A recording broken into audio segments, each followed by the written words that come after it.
Blog Talk Radio. Michamo Afurakani Afuraitkaitnit Neye EGUA Medinde Odwirafo Kwesi Nehem Ptah Akhan Akwamuman Amaruka Atifi Odwirafo. That means greetings to all Afurakani Afuraitkaitnit people, meaning Africans, black people. Today is EGUA Day, Marketplace Day.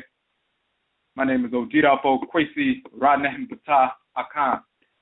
Odwirafo of the Akwamu Nation in North America. Odwiraman within Odwiraman, the purified nation, Afurakani, Afuraitkaitnit people in the Western Hemisphere. Yet I'll say we thank you once again for tuning in to the broadcast. We are going to be opening up the chat room right now. If you have a question or a comment on the phone line, simply hit the number 1 so that we can see that your hand is raised. As we're opening up the chat room, if you have a question or a comment you'd like to make in the chat room, log in as a user in order to interact in the chat room. If you don't have a username, you can sign up for one quickly in Blog Talk so that you can interact. And we're trying to launch that chat room right now. For the individuals who are new to the broadcast, we typically start at 9 o'clock. We had a late start tonight, but we have 3 broadcasts on a weekly basis. On Joda, Monday nights, we have ancient, authentic Akhan ancestral religion, Akon-NYANKONTON, where we deal specifically with the Akhan expression of ancestral religion.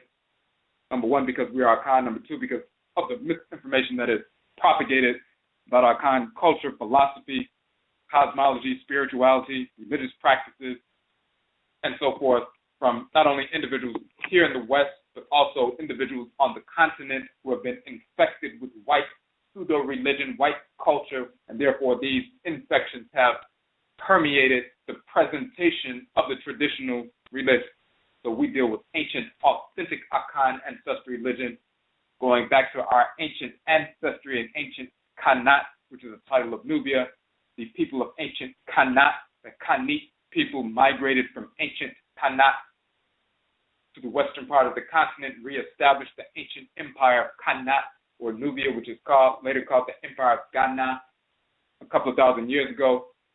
Because of Muslim invasion, some of our people migrated from that ancient empire about 1,000 years ago towards the savanna and forest belt regions, into the regions of today's Cote d'Ivoire and Ghana, and reestablished Akhanat civilization, or Akhan civilization once again.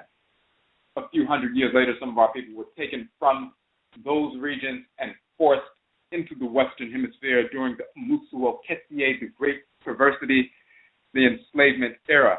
And this is how we ended up in North, Central, South America, the Caribbean, and Europe. So we talk about our ancient ancestry, our ancient ancestral religious practices from ancient Khanat to contemporary Khanat or Ghana and Ivory Coast to the Western Hemisphere, as Akhan people continue to practice our ancestral religious traditions in the form of hoodoo in North America, Obia in Jamaica, Winti in Suriname, and so forth. So we deal with the nature of the Supreme Being, Nyamewa, and Nyame, the Great Mother and Great Father, the nature of the Abosom, the nature of the Nananoman, for the deities and ancestral spirits who are spiritually cultivated. So we get into that on Monday nights, Joda. Tuesday nights, Benada, Abinada. We have Ojira, which means purification. We deal with ancestral religion in general, no matter what form it takes, not just the Akhan expression, but wherever Afurakani, Afuraitkaitnit people, African black people exist on earth. Ancestral religion impacts every aspect of our lives. In essence, Afurakani, Afuraitkaitnit, or African ancestral religion, no matter what form it takes, is the ritual incorporation of divine law and the ritual restoration of divine balance. That means through ritual we incorporate those things, objects, deeds, and entities we need to incorporate in order to harmonize our thoughts, intentions, and actions, divine order. And through ritual we reject those things, objects, deeds, and entities we need to reject, to hate, to repel, in order to restore balance to our thoughts, intentions, and actions, and thus realign ourselves with divine order. So the ritual incorporation of divine law and the ritual restoration of divine balance are the expansive and contracted poles of ancestral religion, Nanasom, Afurakani, Afuraitkaitnit, or African ancestral religion, no matter what form it takes, whether it's Akhan or Yoruba, Ebe or Fon, Makango, Mindi, Masafula, Kudu, Juju, Vodun, Grigri, Gala, Geechee, and so forth, no matter what form it takes, wherever we exist in the world, it is the ritual incorporation of divine law and the ritual restoration of divine balance. Through Ojira purification, we operationalize Nanasom. Purification operationalizes our practice of ritually incorporating law and ritually restoring balance so that we can align our every thought, our every intention, and our every action with divine order every moment of every day. When we make mistakes or we have a deficit in our understanding, we engage in ritual processes to incorporate law and restore balance to our thoughts, intentions, and actions so that we can function on a moment-to-moment basis throughout the course of our lives in harmony with divine order. That is our culture, that is our obligation, that is our responsibility, that is our nature. So when we understand that reality and that Ojira purification operationalizes Nanasom, our ancestral religious practices, we see that ancestral religion impacts every aspect of our lives. Of course, when it's impacting every thought, intention, and action, how we make decisions, how we interact with one another, how we interact with our community, how we make decisions about how we're going to build, sustain ourselves, and defend ourselves. So we deal with that on Abenada Tuesday night. We read from text from ancient Kemet, from orature, from traditional Afurakani, Afuraitkaitnit ancestral cultures on the continent and in the Oman, in the Western Hemisphere, Odwiraman. So we deal with that. And then, of course, on Awukuda Wednesday nights, we have EGUA Marketplace. We showcase businesses, organizations, institutions who are in our community, our people, serving the community in a positive capacity, and also maintaining the ancestral religious values in the process. So we've had a number of individuals come onto the show. We will have more guests coming up. And part of that process, and we'll put the link in the chat room right quick, we have published the OKOM Economic Development Model. The OKOM Economic Development Model is an economic development model rooted in our ancestral religious values. So when you study that OKOM Economic Development Model, which you can download for free from our website, we also have a 4-part series we did on Blog Talk explicating that model. When you study that model, you see in the strategy we have the movement to starve the beast and feed the pride. That means we make an assessment on a weekly basis to determine what funds we would have wasted with the whites and their offspring, and then we starve the beast and feed the pride. We take those funds away from those white businesses and reallocate them to the business, organization, or institution of the week. We are targeting one business, organization, or institution per week for 52 weeks for optimal capital infusion. So when you look on the OKOM Economic Development Model page, you can download the model, you can download the broadcast where we explicate the model, but you'll also see the list of businesses, organizations, and institutions who have come onto our broadcast, sat with us for a couple of hours, talked about their business, their journey, established their businesses, their institutions, their organizations, how their ancestral religious values impact and inform their service to the community. All of that information you'll see on the page. You'll also see the links not only to their website, so you can support them, but also the links to their interviews on the broadcast that did with us. So the 2-hour interviews, you'll see those there as well. We started that process in February, so as a community, supporting one business, organization, or institution per week for 52 weeks. And when you look at the list, you'll see the list of businesses in order. We choose one per week for optimal capital infusion, as we said. That way, for example, if you starve the beast, or when you starve the beast and feed the pride, that simply means that if you were going to spend $10 at 7-Eleven in the course of a week, $10 at McDonald's in the course of a week, $10 at CVS in the course of a week, you starve the beast pride. You take that $10 away from that white business, and instead of spending it there, you feed pride. Spend those funds, make a donation, make a purchase to the business, organization, or institution of the week. When 1,000 of our people do that as a community, then that's a $10,000 infusion of capital to a black business, which has been taken away from white business. That $10,000 will serve our community better in the black business, because when they receive that $10,000 infusion of capital, they can not only remain open, but they can expand their businesses, their services, and products to us. They can serve us at a greater capacity. They can hire black people immediately within the community so that they can have employment and they can serve us at a greater capacity. If we do not engage that process, then by default we leave those thousands in the hands of our absolute enemies, the whites and their offspring, and therefore we are financing our own oppression, servicing them, and draining our own businesses, organizations, and institutions. We have over nearly 1.9 to 2 million Afurakani, Afuraitkaitnit, or black businesses in America. It is also estimated that there are about 2 million black people in America who are unemployed. Of course, if every black business hired one person, the unemployment rate would be zero. Do we have the capacity to do this? Absolutely. We take in about $1 trillion a year, and we spend over 95% of that with the whites and their offspring, our absolute enemies.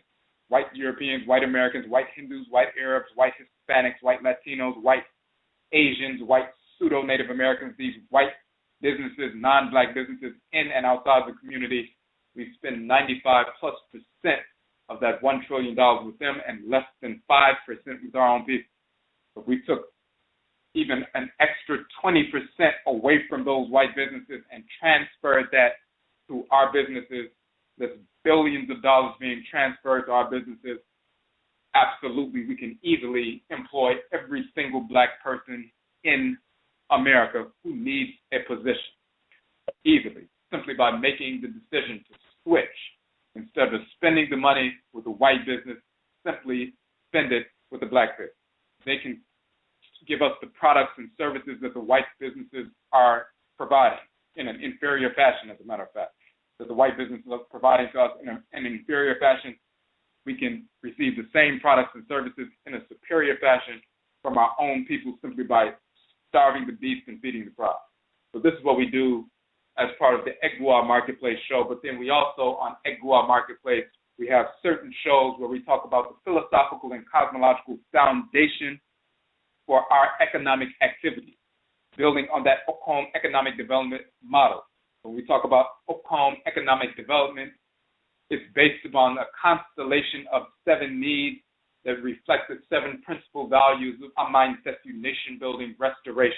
So when we talk about Ancestry in the Akhan tradition, nation building, restoration, there are 7 principal values of nation building. It's a holistic set of 7 principal values rooted in the Abosom, the forces in nature that govern the 7 days of the week, which of course are animated by the solar, lunar, and planetary bodies that govern the planet, govern all natural cycles on the planet, govern the chronobiological cycle in your body. So that natural cycle that keeps reoccurring every 7 days, that rejuvenates the life in nature every 7 days, it rejuvenates your body in a consistent cycle throughout the course of your life. The 7 principal values reflect those 7 different energies that govern natural cycles. So it's a holistic set of 7 principal values. Those principal values are methods of food production and preservation. So we must have methods of food production and preservation in order to sustain, build, and sustain a nation. Agricultural sciences and so forth.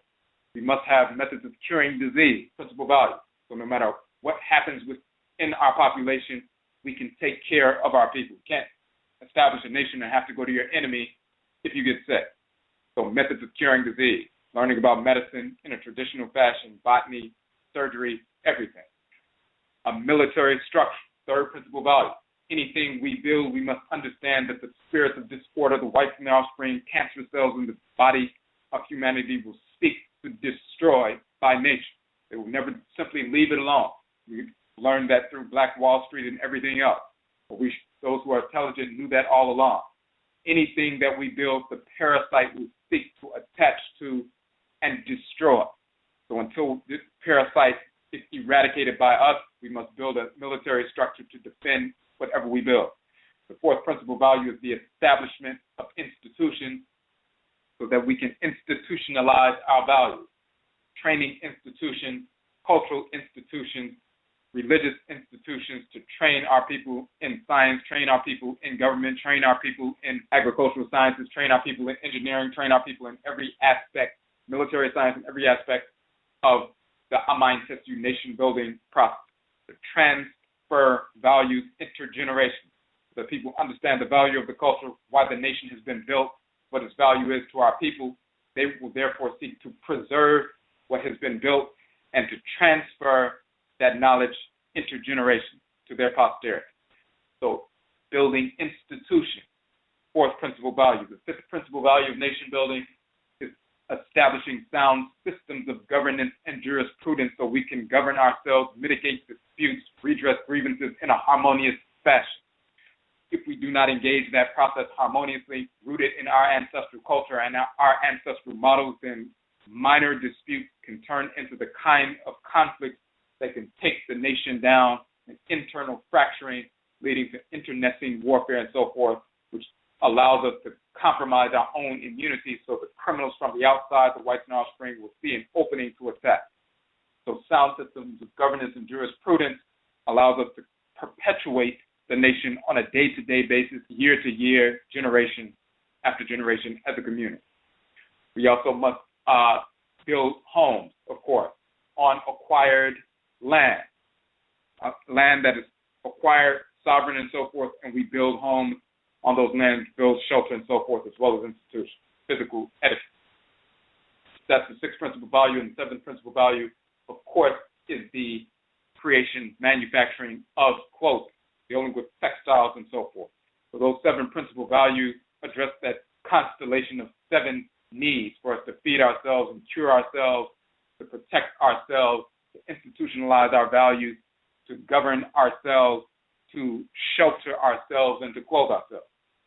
So we have businesses, organizations, and institutions that address one or more of those seven principal values of nation building, that constellation of seven needs that is reflected by those seven principal values. Those are the kinds of businesses, organizations, and institutions we have come on the show who serve the community in a positive capacity, but maintain their ancestral religious values process, and their ancestral religious values inform their positive service to the community. But then we also talk about the philosophical foundation for the economic development model, as well as the activities we engage in as a nation.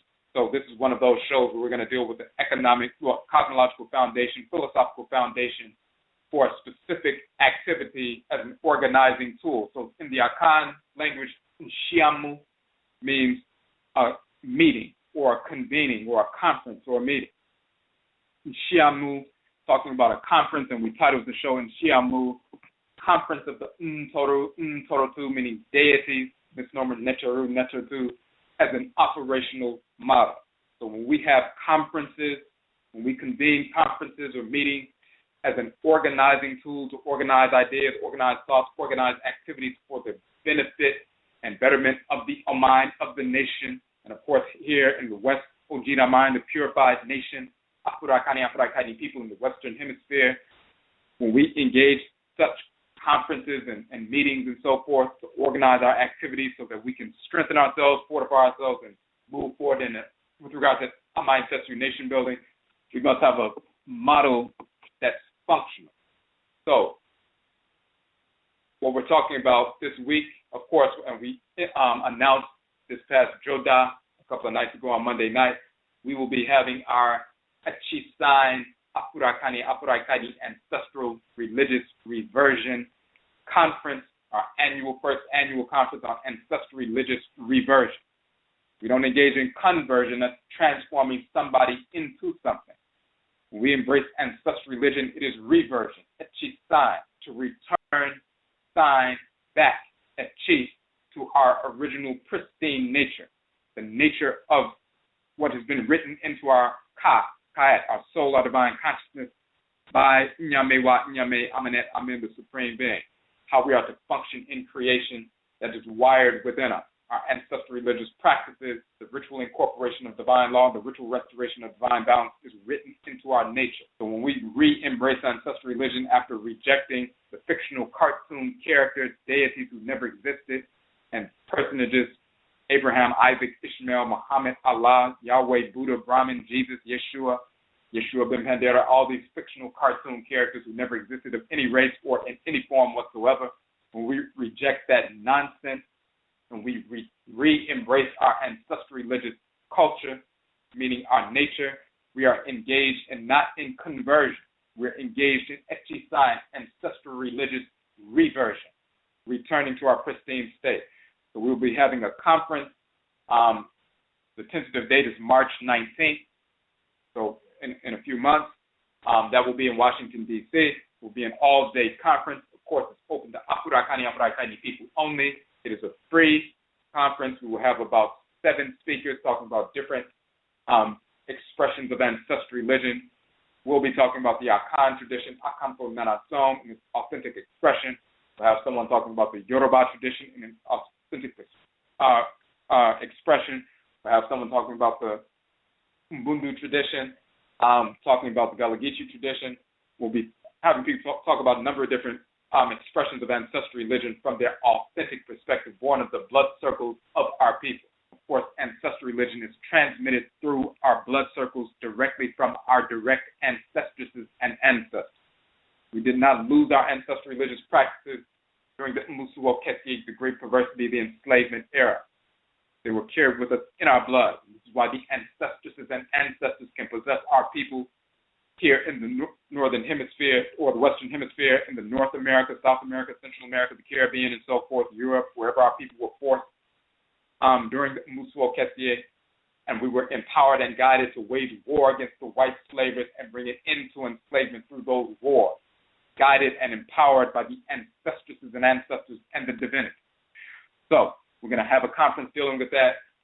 We talked about that on Joda Monday night, and we went into some detail about ancestral religious reversionalism and self-reversionalization last night. We went into detail about that, where you engage in the process of self-reversionalization. You don't have to depend on someone outside of yourself, no matter where you find yourself, whether you're isolated, anywhere in the country, anywhere in the world. You can engage that process of self-reversionalization. When you engage that process, you return to your ancestral religious culture, return to your own ka, your soul, your divine consciousness, return to your ancestresses and ancestors, and you are guided and motivated to act, to produce for yourself, your community, and to defend the community against our absolute enemies, the whites and their offspring. So, because we're dealing with that conference, this is EGUA Marketplace Day. The business of the week is going to be actually the AKYISAN Ancestral Religious Conference, even though the conference itself, of course, is a free event open to all Afurakani, Afuraitkaitnit people. To be from 11 a.m. to 7 p.m. all day on that Minida, that Saturday. All of the presentations, of course, are free. We will have vendors there. If you would like to vend, simply go to the AKYISAN page on the website. We'll put that link in the chat room right now. We just created also a page on Facebook, AKYISAN Ancestral Religious Reversion page for the conference on Facebook. So please go and like that page and share that information. So if you would like to be a vendor, of course, you can go to the page and check that information out. We provide 1 6-foot table with 2 chairs, so you don't have to bring your own table. Vending tables for the whole day is $30. And of course, if you would like to place an ad in our journal, we will be publishing a journal for the AKYISAN Ancestral Religious Reversion Conference, just as we did with the Hoodoo Mind Festival, the Hoodoo Nation Festival back in October. We'll be publishing that book, AKYISAN Ancestral Religious Reversion. There will be a number of articles about ancestral religion and its various expressions. But in the back of the book, all of the information of various vendors, as well as other people who would like to place their businesses, organizations, and institutions in that journal. That journal will be given away for free to everybody who comes to the conference. We always give away a free book at all of our events. And that book will be given away, so not only will the people, carry it away and carry your information, but also we will have an ebook version of that journal on the website, which will be on the website perpetually. So millions of people eventually will see, that journal, download that journal, and of course, if you have your business, organization, or institution and add in the journal, then they will see your information as well. 1/4 page ad is $25, a half page ad is $35, and a full page ad is $50. The journal will be an 8.5 by 11 large size, magazine size, 8.5 by 11. And of course, we print in color on our own printers in-house, so there will be color ads and so forth. So just send out your JPEG file. You can do all of that information on the site. We wanted to talk about tonight, because we're having this NHYIAMU, this conference, convening this meeting, we want to talk about the philosophical foundation for an NHYIAMU, a conference. The conference, what is the nature of a conference, and organizing activity for the community to benefit the community. What is the philosophical and cosmological foundation for such a conference? We go, of course, to the nature of creation, the structure of creation, its orderly expression, and the abosom, the forces in nature, the orisha, the vodou, that animate the various features of creation. They operate through these expressions. So they are organizing an orderly conference, or NHYIAMU, or convening an orderly meeting on a regular basis. So we want to go to that cosmological foundation, use that as a model to organize our own activities, so that when we come together and we organize ideas and so forth, they're in a harmonious fashion, so that when we leave these conferences, then we move forward and establish and implement what we have organized at the conference in a holistic fashion. We're not just engaged in charismatic, speeches and that kind of nonsense, and entertainment and performances and ego-driven nonsense. It's about work. And people who know what we do, they understand that kind of work. So we're going to go to, first of all, our publication, and we'll put the link in the chat room directly for that. Maranechi, Divine Law, Love, and Divine Hate, one of our books, one of our 17 books. There's one of the links, and we're going to go to, that will be chapter or section. We're going to get into section 3. And I'll give you the page number for that in a second. Actually, no, we're going to go to section 2. It's going to be section 2, and it's going to be starting on page 20. And this is one of the examples. We're going to go through a few examples. So, in one of the more popular texts from Ancient Kemet that has come down to us, down on the tomb of Tutankhamen and Seti and so forth, often called the Destruction of Mankind, or the Book of the Cow of Heaven, or the Book of the Heavenly Cow. So if you were to Google and get this information, of course, we put a portion of the translation here in this text, but in our book, but then you can download the actual Medutu, the actual hieroglyphic text. Various sites on the internet have that, the translation and transliteration. Of course, you can learn to read and write the language yourself and do those translations as well. So if you Google Book of the Cow of Heaven, Ancient Egypt, if you Google Destruction of Mankind, Ancient Egypt, translation, transliteration, you'll find these the text all over the net. Particular text, there are a number of different parts to this text. It's talking about, in the beginning of the text, it's talking about when certain men and women began to go against divine order. They became criminals, engaged in disordered activity. And then Ra decides to destroy these criminal men and women, just like in your body. 1 out of every 100,000 cells becomes cancerous at any given moment. So they start to malfunction. Instead of functioning harmoniously, they begin to malfunction.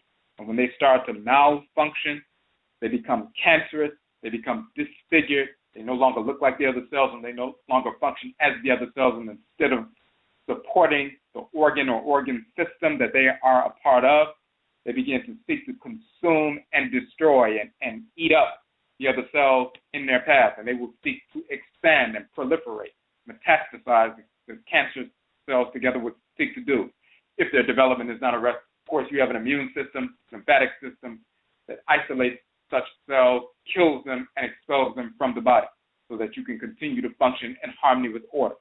So some of these cancerous cells within the great divine body began to engage in disordered activity. So Ra, the Creator, decides he is going to destroy these cancerous men and women, males and females, who are engaging in criminality. However, before he just goes and destroys them, he convenes an NHYIAMU, a conference of the Ntorou, the Ntorotu, the dead. So the creator of the universe, Ra is the creator, RA-RAIT is the creatress. So in this particular story, they're talking about Ra. The creator of the universe convenes a conference, convenes an NHYIAMU. This is a philosophical foundation for our convening of a NHYIAMU, a convening of a conference with the other divinities to make sure that what we are about to embark upon is in harmony with divine order.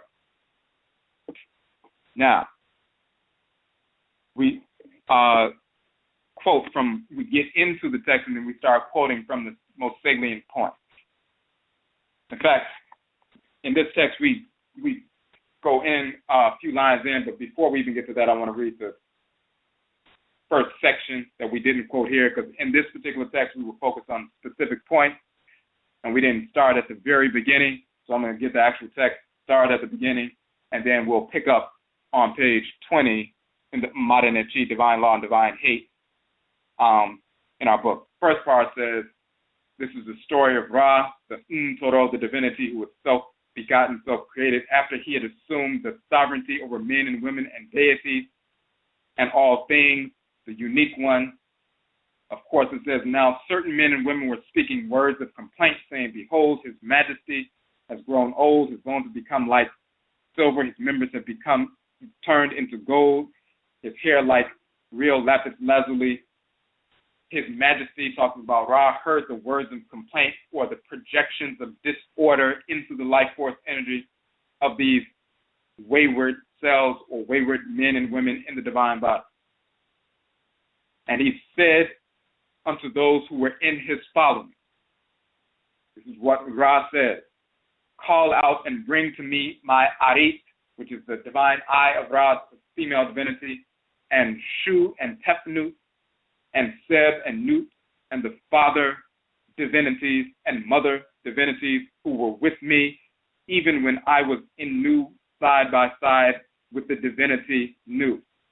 Let there be brought along with my RA-RAIT, my eye, the female divinity called the RA-RAIT, Ra, or Eye of Ra, her ministers, her elders, eldresses, and let them be led to me secretly, so that the men and women who are disordered may not perceive the conference coming together. We're going to come together in a private space where the disordered ones do not see us coming together. And because if they see us coming together, they may recognize something is going on and they may begin to flee. But we don't want them to see this yet. We're going to come together first. Come with them to the great house and let them declare their plans or arrangements fully, for I will go from Nu into the place wherein I brought about my own existence. Let those divinities be brought to me there. So he wants to go to the place of Nu, where he brought himself into the great house. He wants the other divinities to come with him to that house, so he calls out for them to come, tells the ministers to come, the administrators to come, administrative divinities. We're all going to go to the great house, away out of the sight of the criminal, disordered men and women, so we can have a conference. That's where we're going to meet. The next section says, now the divinities, the Ntorou, Ntorotu, the deities were drawn up on each side of Ra, and they bowed down before his majesty until their head touched the ground. And the maker of men and women, the king of those who have knowledge, spoke his words in the presence of the father of the firstborn divinity. And the deities spoke in the presence of his majesty, saying, speak to us, for we are listening to your word. And then Ra spoke to the deity Nu. Nu is the father of Ra. Nu is the father of Ra, also called Nun, and Nut or Nunet is the mother of Ra.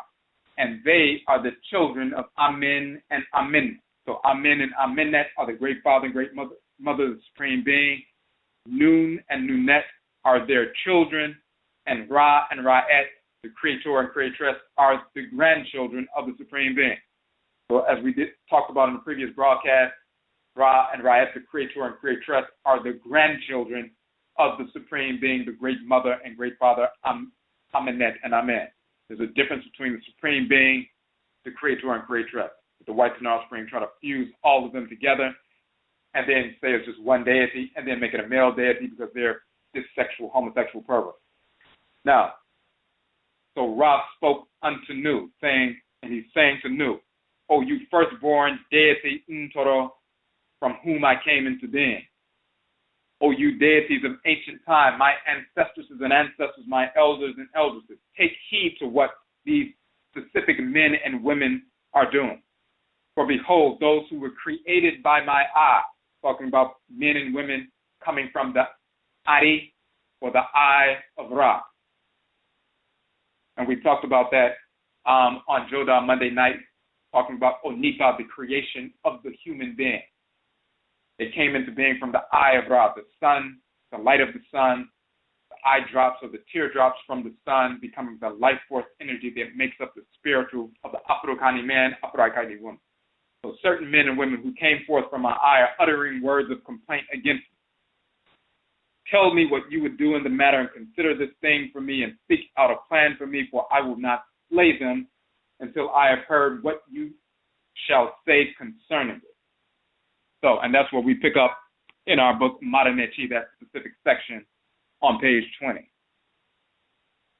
So, this is what Ra has said. He called on his father Nu, as well as the elder and elderess deities who are in their presence now in the great house because they have all convened in this NHYIAMU. And he says, listen, he lays out his case. This is what the disordered, cancerous men and women are doing. I want to consult with you first before I slay them, before I make a decision. Seek out a plan for me before I make a decision. Then the majesty of the deity Nu, the father of Ra, said to his son, you are the Ntorou, the God, the divinity, who is greater than he who made you. You are the sovereign of those who were created with you. Your throne is set, and the fear of you is great.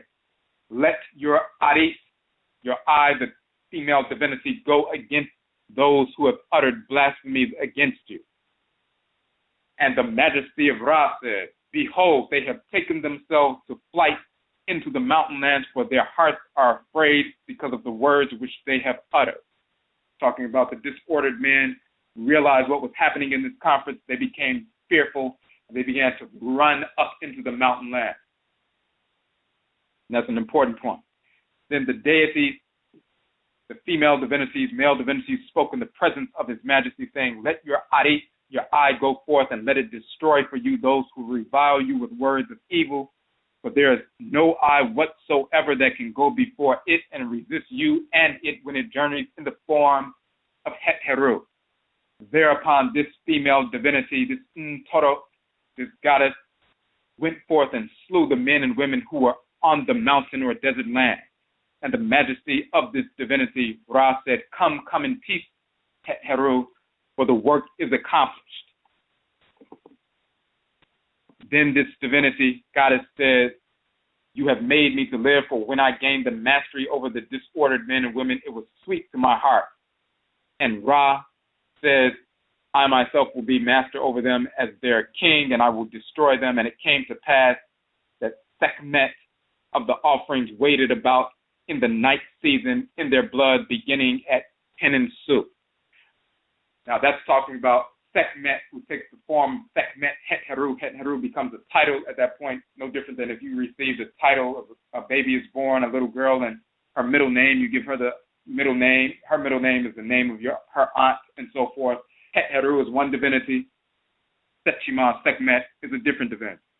But that title Het-Heru is used in connection with her name because they have the same progenitress, which is Ra-et, and they have a similar mattress circular connection. It's like you have a mattress circular, a matrilineal connection with your aunt on your mother's side, and maybe named after her. So this is what we're talking about. So, before we even get into the other piece. So we say on page 21, there are a number of important aspects to the story. The Ntorotu Sekhmet is also referred to as Het Heru, as well as the Eye of Ra. She is sent out by Ra to destroy those who are projecting disorder into the creative power. Now, the key here is we must point out that Ra asked his father, Nu, as well as his ancestresses and ancestors for counsel before making the decision to slay the disordered men and women. It is critical to understand that the creator of the universe seeks counsel from his Nananom Mpanyinfo, elders and eldresses, and the Nananom Umsumanfo, the spiritually cultivated ancestresses and ancestors. This is why across Afuraka, Afuraitkaitnit, the king and queen, Ohini and Ohima and Akhan, have a council of Nananom Mpanyinfo, spiritually cultivated elders and elders. And they seek counsel from their Nananom Umsumanfo, the spiritually cultivated ancestresses and ancestors who have gone before them. Our Ahini and Ahima kings and queens are not autocratic rulers. They, as well as the rest of the population, follow the cultural precedent established by the creative power itself. We consult with the Abosom, the deities. We consult with the Nananom and Sumapo. We have a convening. Every time you go to an ancestral shrine and pour libation, that's a consultation. You're calling forth NHYIAMU, a conference, a convening, so you can receive wise counsel from those who have gone before you, have mastered life in this realm, the ancestresses and ancestors, and of course those who master and govern life in creation, the deities. You want to attune to them, align yourself with them so that you know that whatever endeavor that you are embarking upon, it will be imprinted by divine order. It will be guided based on your blood circle, the kinds of activities you should be engaging in, certain things you should be staying away from based on who you are ancestrally. That will be guided in a harmonious, wise fashion by those who know. It is our responsibility, our obligation to convene such conferences so that we can receive proper guidance. So when we engage in activities, economic, social, political, military, and so forth, agricultural, engineering, whatever it is based in reality. It's based on a firm foundation, rooted in divine law, Ma'ah and Ma'at, the male and female forces of divine law. So that's an example of the philosophical foundation for convening a meeting. So let's go further in that text, later in that text. And because in modern Atifi we were just focused on Sekhmet as well as Heru Behudet later in the text, we were focusing more so on that. So we didn't go further into this text, but we're about to go further into the Book of the Cow of Heaven, go further into a different chapter. After they talk about Sekhmet and she destroys criminal men and women and all of that, further on, then you get to a specific section and talks about the section where Ra tells Tahuti, he says, specifically, he's about to separate himself from ruling on earth. He's going to rule further up in the heavenly realm. He's going to make Tahuti his representative on earth. So there's a whole section of the text where he talks about that. And let's pull that specific section up. So first he says I am departing from them, the disordered men and women and so forth. He must come after me who would see me. Then the majesty of this divinity looked forth from its interior. He said, gather together a multitude for me and make ready an abode for the multitude. So he created the Sekhet Hetep, the divine field of peace in the ancestral realm, and the Sekhet Aru, the divine field of offerings within the divine field of peace. Of course, that's the ancestral realm. We talked about that when we talk about the fictional cartoon character Moses, when the Creator is establishing the promised land for those who will follow divine wisdom and so forth. That whole Moses story is a corruption of this particular text. We've dealt with that in the Kukutuntum and other broadcasts. So he talks about that. They established the divine field of peace, Sekhet Tep, and the divine food, Sekhet Aru, and so forth. And then the next section says, then the majesty of this deity spoke to Tahuti. Let a call go forth for me to the majesty of the deity Seb or Geb. Geb is the father of Al-Sar, Al-Set, Set and Nebuchadnezzar. Geb and Nut are the father and mother. Geb is the earth crust divinity. Nut is in the sky. Earth and sky unite to give birth to Al-Sar, Al-Set, Set and Nebuchadnezzar. The black soil substance of earth, the river waters of earth, the rain waters of earth, the red land of earth, meaning the red land, the desert, as well as the red clay, and so forth. So, he called Tahuti, the divinity of divine wisdom, his spokesperson, his male spokesperson, male divinity spokesperson. Of course, Teshat is the female divinity of divine wisdom. She's the female spokesperson. When he called Tahuti, he said, let a call go forth for me to the deity, the majesty of the deity, Geb, the earth divinity, saying, come with the utmost speed at once. And with the majesty of the god Geb came, the majesty of Ra said to him, let war be made against the worms and serpents which are within your body, within the crust of the earth. They shall have fear of me as long as I have being, but you know their magical powers. Go to the place where my father Nu is and say to him, keep ward over the worms and the serpents which are in the earth and water. And moreover, make a writing for each of the nests of the serpents which are there, saying, keep guard unless you cause injury to anything. All the serpents and the quote-unquote parasites within the earth, within the body, find out where those are. And this, even when you're talking about your physical body, there are microscopic parasites and so forth. Find out where they are, and he says, make a writing for the location of where they are so we can keep guard against, lest they harm anything. So talking about medicine, talking about examining the body, the physical body and so forth, to determine what parasites are there, how to cleanse, how to understand, how to diagnose and so forth, all these different things. And then he goes further a little bit, and he says, moreover, let good heed be taken to the men and women who have my words of power, my hekau, and to those whose mouths have knowledge of such things. Verily, my own words of power are there. It shall not happen that any shall participate with me in my protection by reason of the majesty which is come into being before me. I will decree them, which means these men and women who have the words of power of Ra within their bodies and who have knowledge of such things. He says, gather those together. He's telling Geb to gather those together, those people together who have knowledge of these things and the words of power in their bodies.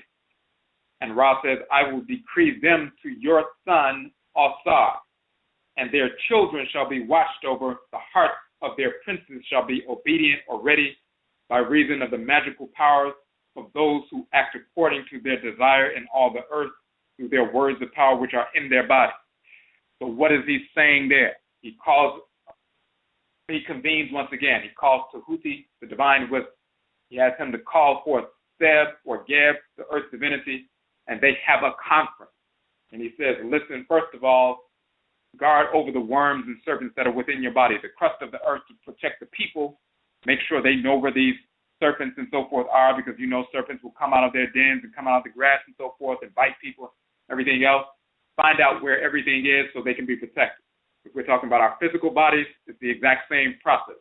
Find out where the microscopic parasites are, do a diagnosis to make sure what's happening in the body, make a writing of this, make a diagnosis of this so we can understand how to heal the body. Then the next piece is those who have words of power, my words of power in their body, the divine power within their body, and whose mouths have knowledge of such things. Those people who have the function to wield the divine living energy of Ra and RA-RAIT for specific healing effects. Those who come into the world to be priests and priestesses, to be receptive vessels of the energy of the divinity, so when they get possessed through spirit possession, they can serve as vessels of the Abosom and Nsamako for the community. Those people who have the words of power in their bodies, my words of power in their bodies, gather them together, and I will decree them to your son, Al-Sar, and he will watch over them. And of course, this is why Awusi and Adwa, of course, Asar and Aset, because in other texts they talk about Aset's healing power as well. And this particular text they're focused on Asar, but Asar and Aset govern the healers and healeresses and so forth. This is why they say in Yoruba, Obatala, Oshala is the arch divinity. This is why in Igbo, Agu or Agu-Isi is the one who's the head of divination. Yes, the Afa divination is connected to Tahuti, but the one who governs the process, Tahuti is the mouthpiece. Ifa is the mouthpiece. Fa is the mouthpiece. Rechiri Hunuate and Akhan is the mouthpiece. So the divinity, the arch divinity, who's the ruler of the spirit realm, male Asar, female Aset. So they decree them to the son of Geb, which is Asar, so he can guide them. This is the establishment of the priesthood and priestesshood in this text. This is how it comes into being through an NHYIAMU, a conference, a convening of the divinity to regulate and administer how the forces in nature are distributed. Their energy is distributed through the bodies of certain people within nature, certain clans, and therefore how this energy is going to be regulated and disseminated within the population. And of course, the same thing goes on today, because certain people in certain clans, they are born into the world, they become possessed by the Abosom, they are clairvoyant or clairaudient, they can see the ancestral spirits ever since they're children, they can feel them, hear them, and so forth, and those are the ones who can attune to the forces of nature, attune to plant life, learn how to extract medicine and so forth, to heal people. They are valuable in the community, so they are under the direction, ultimately, of Asar and Aset, even though they carry out their activities under the guidance of specific divinities that govern their head as well. So this is the establishment of that priestesshood. Of course, in the corrupt Bible and everything, that's the establishment of the Levitical priesthood, which is fake and cartoonish. Next piece, next section. Then it says, and the majesty of this deity, Ra said, called to me the god Tahuti once again, and one brought forth the divinity with him. Because after he talked to Geb, then he called back Tahuti once again, and the majesty of Ra said to Tahuti, let us depart to a distance from heaven, from my place, because I would make light and the divinity of light in the Duat, in the ancestral realm, and in the land of K. So Ra took the form of Ra-Aku, the divine light. Aku is the divine light. Ra takes the form of the divine light on the mountain, as he said, in the mountain, the land of caves and so forth. Tahuti goes with him up on the mountain. Of course, the sun rises in the east from the mountain range called Bakau, and it sets in the west in Kemet in the mountain range called Manu. And then the moon rises from those mountain ranges as well. But sometimes the moon rises and connects with the sun. And the union of the sun and the moon is an eclipse. Tahuti operates through the moon and Ra operates through the sun. So Tahuti is called to come with Ra to the land of caves. There's a fusion that takes place because next he's going to tell Tahuti, you are going to be taking my place on earth and ruling the earth while I am not there. So the moon, the lesser light, is ruling the earth when the sun has set. And the light of the moon gives us the capacity to see within the dark. Darkness is natural, but blindness is a perversion. But when you have the illumination of Tahuti, the mouthpiece of Ra, the representative of Ra, in the darkness, then he allows you to see. He illuminates your path. He's a divinity of illumination, wisdom, and so forth. That's on a physical sense. Of course, he's a divinity that possesses people. That's on the spiritual sense. And of course, when Ra becomes Ra-Aku, the illuminated one, Aku means illumination. The ancestresses and ancestors in ancient Kemet are called the Aku and Aku, which means the shining ones, the illuminated ones, like the various stars, illuminated ones, illuminating the path and so forth. Aku, Ra, the illuminated one, Ra, and then he illuminates Tahuti, the moon, and so forth. We're talking about, as we talked about in one of our publications in our related broadcast, Aku, Ra, is the wisdom, illumination, Aku of Ra, when he takes the form of that divinity. And Aku Ra became corrupted into Kura, and Kura in Arabic, and later Quran, the Quran, the book of wisdom and illumination, and all of that nonsense. So we went into detail about that in a broadcast. But he says, come, Tahuti, come with him. He convenes with Tahuti. They go to the region in the Duat, the land of caves. He says, through you, I will keep away those who engage in disorder, rebellion, and so forth. You will be in my place and will therefore be called Tahuti the Asti of Ra. Then he's going to give him the power to rule and send forth energy, and thus the Habwi bird, the so-called ibis, the Habwi bird of Tahuti came into being as his animal totem, his representative, his messenger, and so forth. Of course, Habwe became corrupted into Habwe and Yahweh, and that's the bird Tahuti. Tahuti is also called Yah Tahuti, and he says later, I will give you the power to lift up your hand before the deities, the companies of the deities. He also says, I'll give you the power to embrace the heavens with your beauties, and therefore came into being the moon divinity called Yah in ancient Kemet. In this text, this is the birth of the moon divinity Yah, and then Tahuti is called Yah Tahuti, or Yao Tahuti. And of course, you see Tahuti with the moon, crescent moon on his head. He's called Yah or Yao Tahuti. Yah is where they get Jah or Yah, and of course Yahweh comes from Habwe, that bird, that crescent, the ibis, so-called ibis bird, the crane bird, and so forth. We went into detail about that in the Kuku Tuntum. So we also show in the Kuku Tuntum that Tahuti going up on the mountain to talk to Ra in the form of divine light. This is where they get Moses going up on the mountain to talk to God in the burning bush. This is the establishment of the divine field of peace, the so-called promised land. But then, and Tahuti is called Ma'ah Kher, true of word, which gets corrupted into Ma'her or Moshe, all of that nonsense. All of these things are taken directly from this text. And of course, he's called Yah Tahuti. Then he gives him the power to drive back the foreigners and so forth.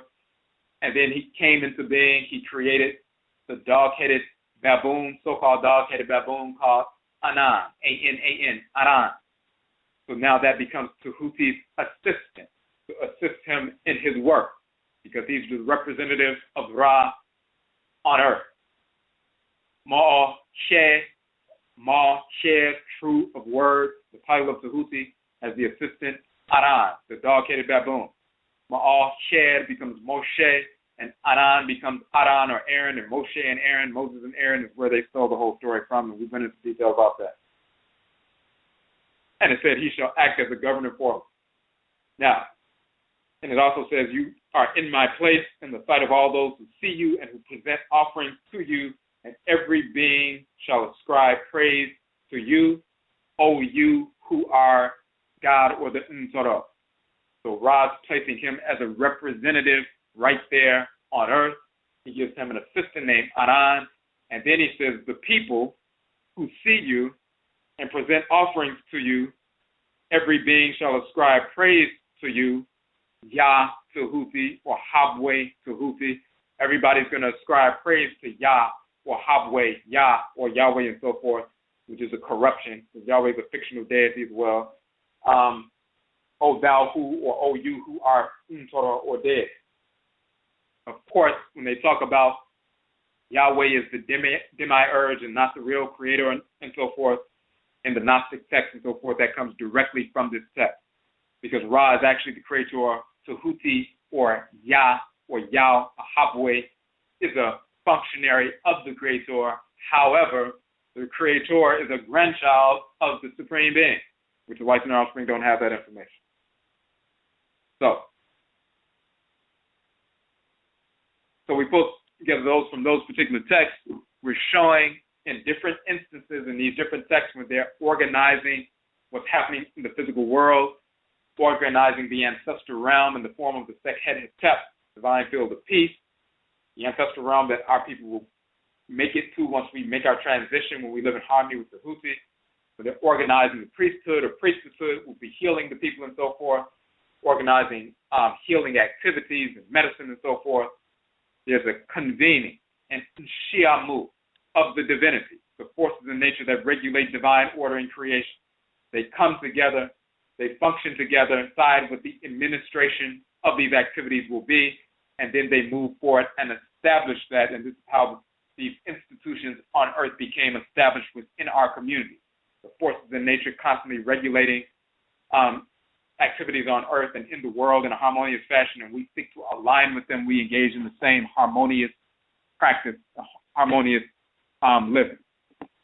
Now, we want to give another example of that.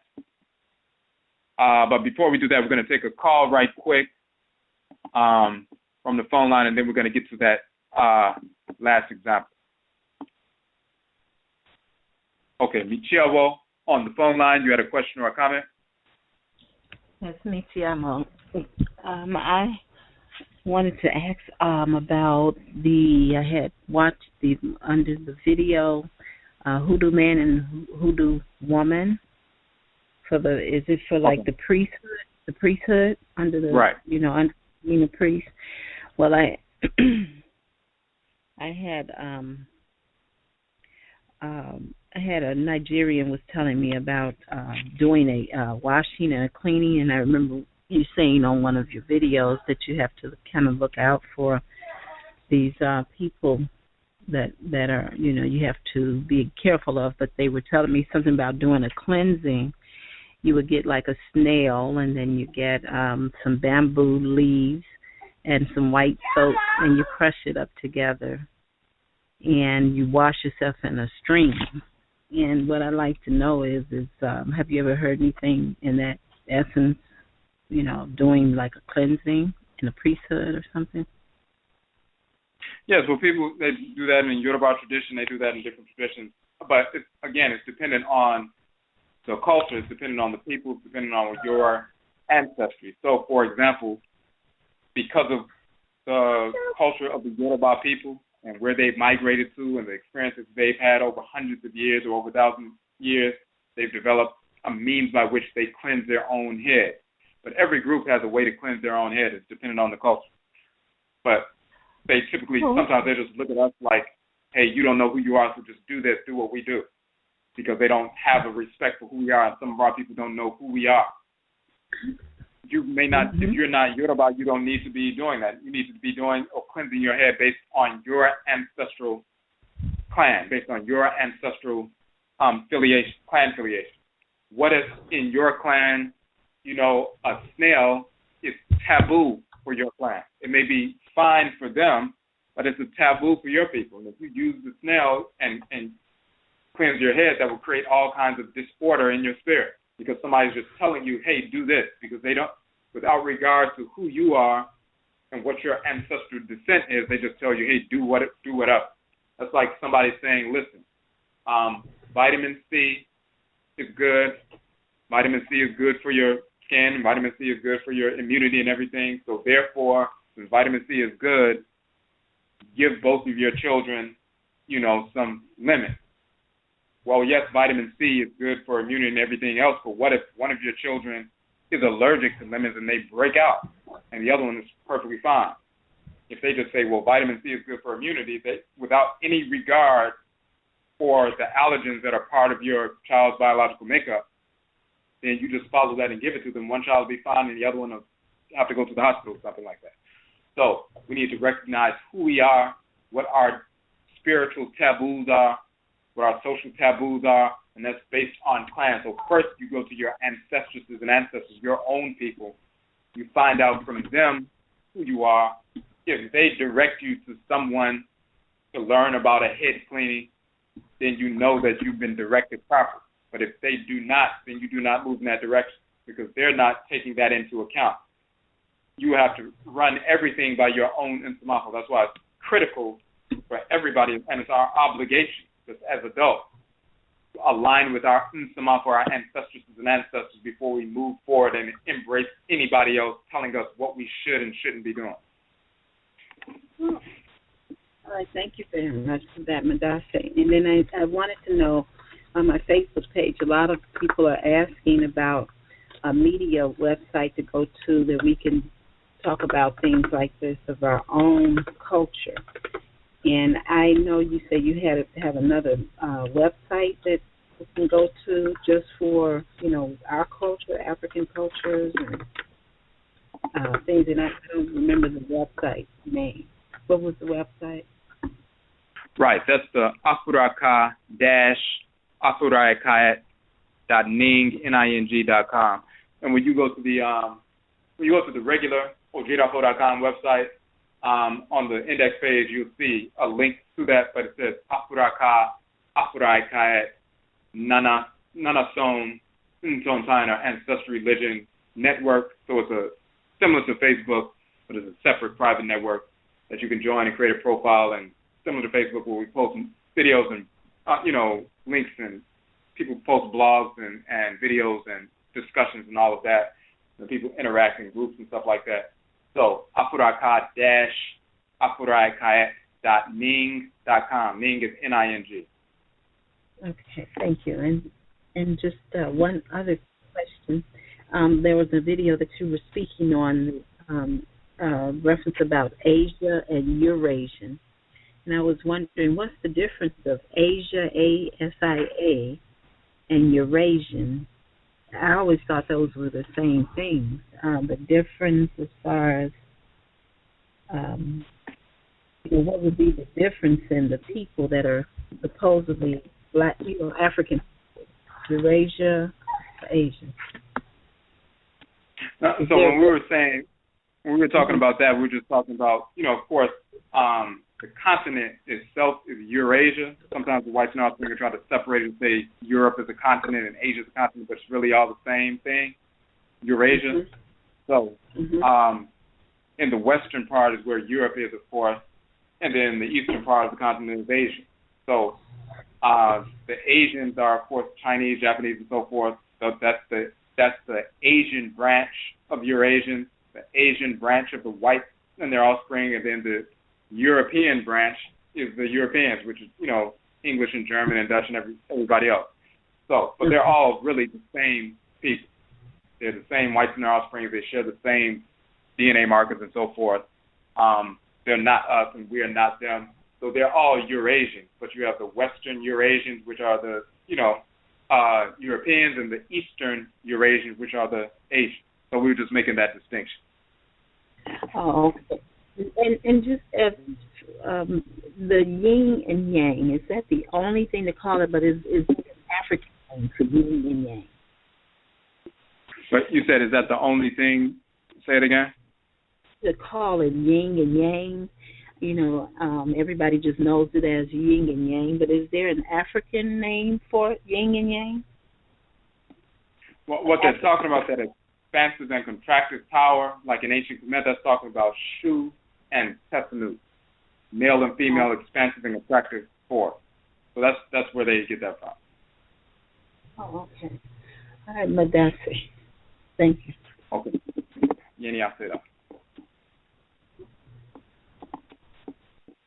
Okay, and then we have one more call on the phone line, and we're going to get to that second piece. Michiawo on the phone line, number 5306. You had a question or a comment? Yes, NYANKOPON-NYANKONTON.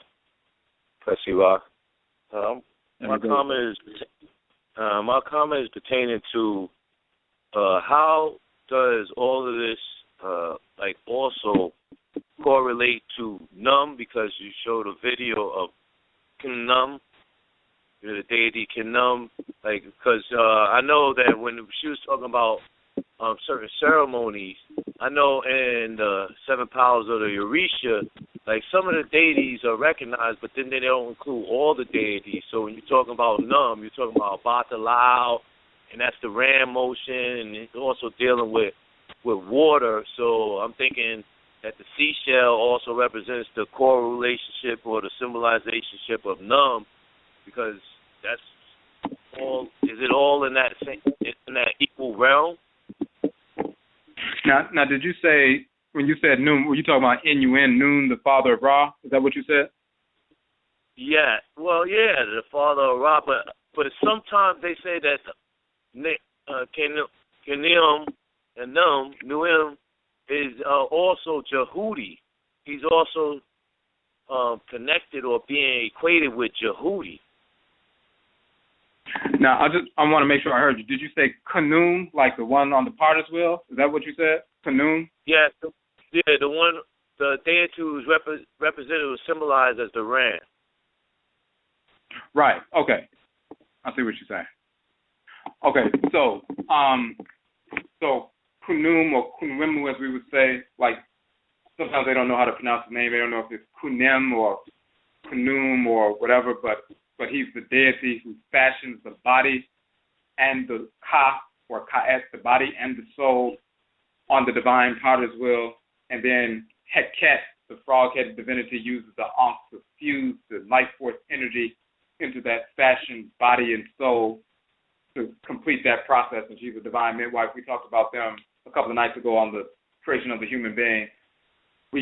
Kunwemu, we know because Kunwem in Akhan means a potter. So we still use that term for a potter. Kunwem in Akhan, Kunwem in ancient Kemet is a potter divinity. So these are different deities, though. Kunwem is a divinity. Tahuti is a different divinity. Of course, Noon, these are different divinities. The whites and offspring very often try to fuse deities together because they don't understand the connection between them, so they try to force everything into sometimes, monotheism, that kind of nonsense. But no, these are different divinities. There are different phases of the unfolding of creation. So going back to Amen and Amenet, the primordial, invisible, permanent, stable, and abiding being, they give birth to Ka and Ka'et, the black substance of space. Give birth to Hehu and Hehut, the expansion and contraction, the vitality of life within the black substance that causes the black substance to begin to expand and contract. That gives birth to the wave energy of Nun and Nunet, and there are ripples in that black substance, that wavy plasma, and Nun and Nunet, the wavy energy begins to wave rapidly, and they give birth to Ra and Ra-RAIT, the first fire and light that bursts from the black substance. Ra and Ra-RAIT begin to carve out, spiral through the black substance, carving out black spheres. Those black spheres become stars, and they penetrate those black spheres and illuminate them. The stars give birth to planets, and the planets, begin to give birth to their own geological features and so forth, and the energy of Ra and Ra-RAIT moves through them. But at some point, the fire in the core of Earth is Ptah, and he's fashioning those thermodynamics in the core of Earth, constantly moving and fashioning. That Ptah fashioning within the core, which leads to the surface and everything else. And then Atem comes on top of Ptah, and he completes the creation. But then you have Kunwemu, who takes that soil, that mud, and fashions the physical body, and then fashions the soul once directed by Amen and Amenet. And then Heket gives life to the spiritual being and infuses the two. So it's an unfolding of creation every step of the way. And in fact, you mentioned Kunwemu. That was the next piece we were going to talk about, because when you look at the birth story of Hatshepsut, the great queen mother, Hatshepsut, when they talk about her birth, her name is Kunmemet or Kunwemu, Wemuet. That's one of her titles, and her name is spelled with the little jug talking about conjoining and the womb and everything else. The story about her is how Amen asked the divinity Kunwemu or Kunum to come and fashion the child that will become the next leader. And then Kunum obliged Amen, the great god, and they fashioned the body of Hatshepsut. And of course, she became the famous ruler and everything else. Let me see if I can find a specific piece. So, did that answer your question? Yes, it did. To some certain degree, because it's just a chronological, is part of that creation process. Because some of my looking into it, or me just going into my deities, I saw that sometimes he was symbolized as the life and souls of Ra, of Shu, Geb, and Osar, which represented the four elements of fire, air, earth, and water. So I was just saying, because he's a time Nesti,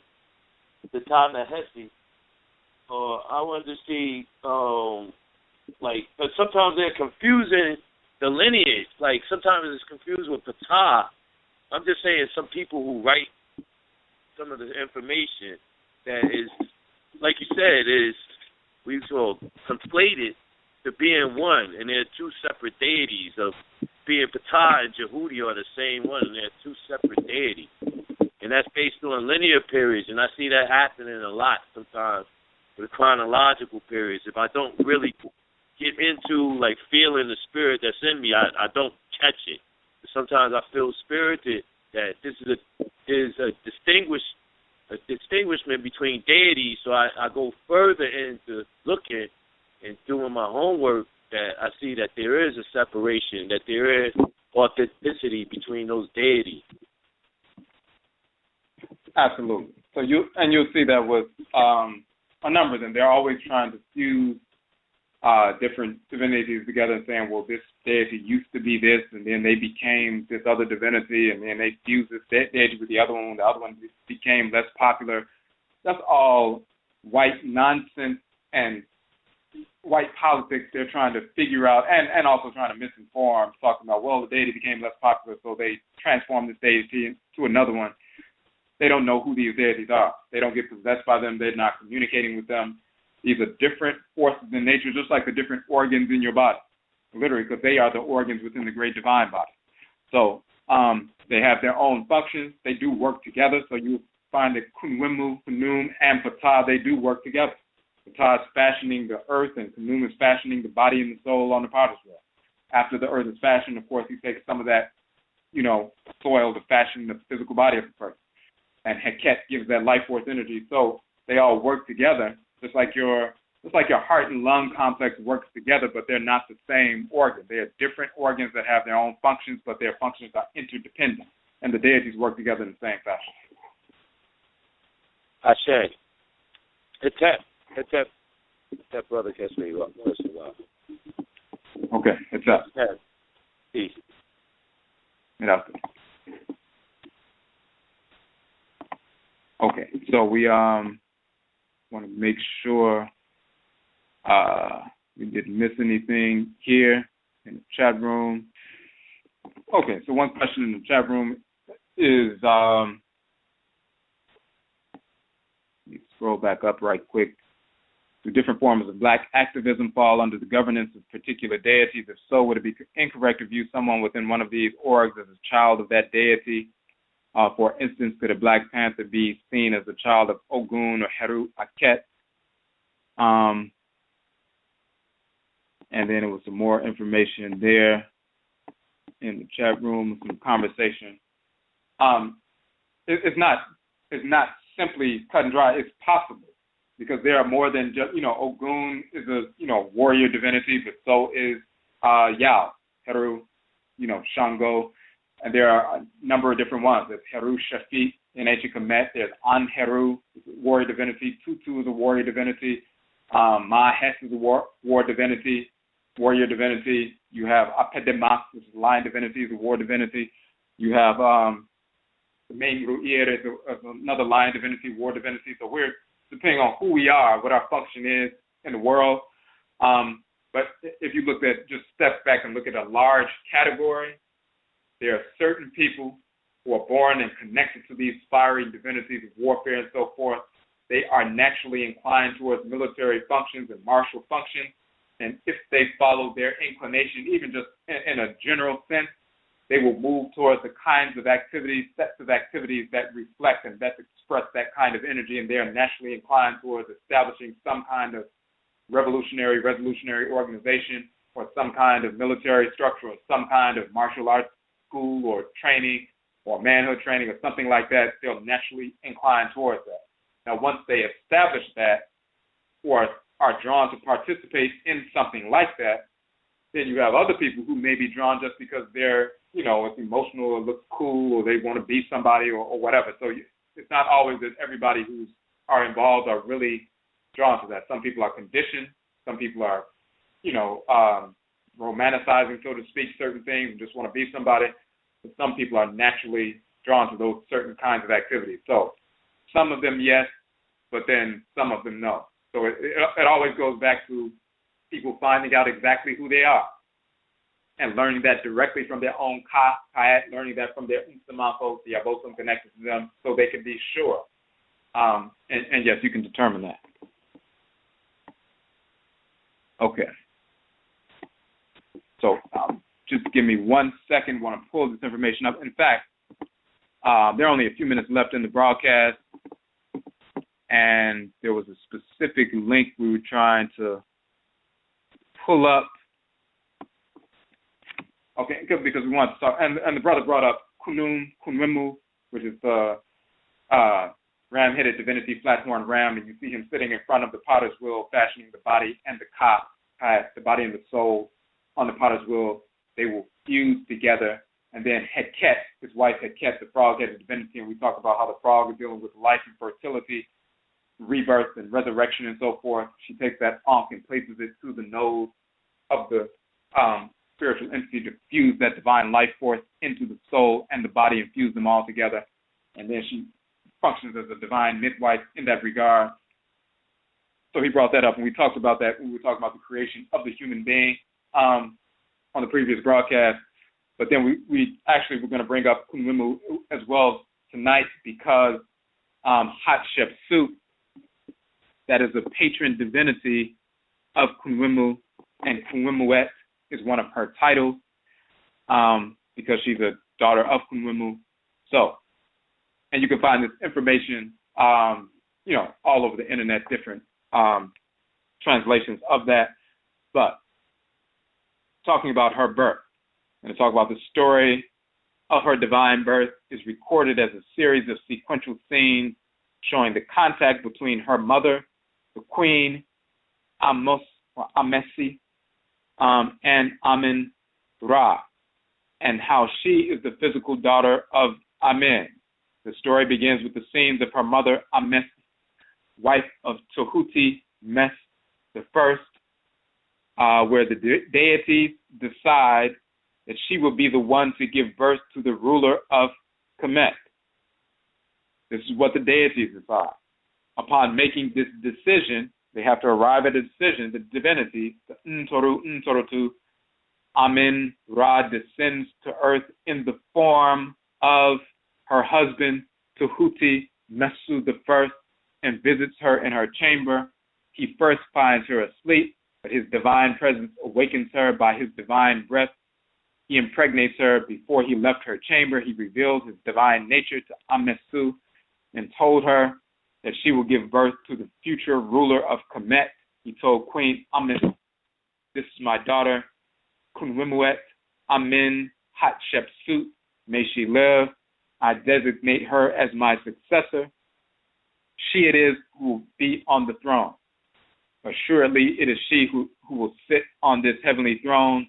She will issue decrees to the people from all departments of the Ahimfie, which is the palace and so forth. She will guide you, obey her word, assemble at her command. She is the daughter of the divinity. She is daughter of the deity." And after that scene, the scenes of Queen Ames being heavily pregnant are shown on the section. And then there's a scene shown she's being led to the birthing room by Heket, the frog-headed divinity, goddess, female divinity, Ntorotu. She's a midwife, divinity of childbirth. And then Kunwimu is there, and he's fashioning her body and soul, Kaet, on the potter's wheel, and all of that. And the queen is shown with the midwives. Amesu, the queen, is shown with the midwives at the time of the birth. Various deities also attend the birth, including Meskenet, the divinity of birth. After the birth, the two Het-Heru divinities suckle the baby. And then finally, the divinity Safket makes a record of the birth. So the deities come together. They convene to decide who is going to be the next ruler of ancient Kemet, because there needs to be a change in rulership and they need the country to be guided back on the right track. And they decide daughter of the deity is going to be the next ruler. It's going to be a female who's going to be the next ruler. Amen connects with Hatshepsut's future, the woman who's going to be Hatshepsut's mother. When they say he took the form of Tehuti Mesu the First, who was the ruler at the time. Of course, this is where, in the Quran they say the God took the form of a well-made man and impregnated, Mary, all of that nonsense. They stole that directly from this text. but he took the form of Tahuti Mesu I and impregnated Ametsu, simply meaning that there is spirit possession taking place, and people who are engaged in ancestral religion, and especially people who are, some people may have a spouse who is a priest or a priestess, and they know what happens sometimes when they're engaged copulation and a possession takes place. So that's not something that's mysterious or unheard of. That's well known. So they're just expressing an aspect of culture that is well known. So they're talking about spirit possession. But the key is she's born and she becomes the ruler. The key is prior to that, there was a convening in NHYIAMU of the different divinities. They come together. They decide what's going to happen. There's a quote-unquote think tank or a convening, a meeting in NHYIAMU or conference. They make that decision. They arrive at that decision, and then they move forward and implement that plan so that the nation can be ruled in a harmonious fashion, governed in a harmonious fashion. And, of course, Hatshepsut governed the nation in a harmonious fashion in alignment with the direction that she received, as she says, on her tekken from her father, Amen. So once again, we have a conference of the Aboson, the forces of nature who govern divine order. They come together to implement a plan so it can be put forward or to devise a plan that can be implemented within the community, within the nation, within the world, so things can unfold in a harmonious fashion. So when we establish this AKYISAN, Afurakani, Afuraitkaitnit Ancestral Religious Reversion Conference that's happening on March 19th, we're utilizing this cosmological model, this philosophical foundation for convening together, dealing with the ancestresses and ancestors receiving their divine guidance, the divine guidance of the Aboson, along with the Nananoma and Samafo, so that we can study, so we can learn, so we can incorporate things that are in harmony with order, and then we can implement the plans that we devise in the community once we leave in a harmonious fashion. This is the foundation, the philosophical foundation for our conference. This is what we do. So, it's only about a minute left in the broadcast. If you want to listen beyond 11 o'clock, you can get on the phone now. You have a minute to call in. 657-383-0635, 657-383-0635. If you want to listen beyond 11:30.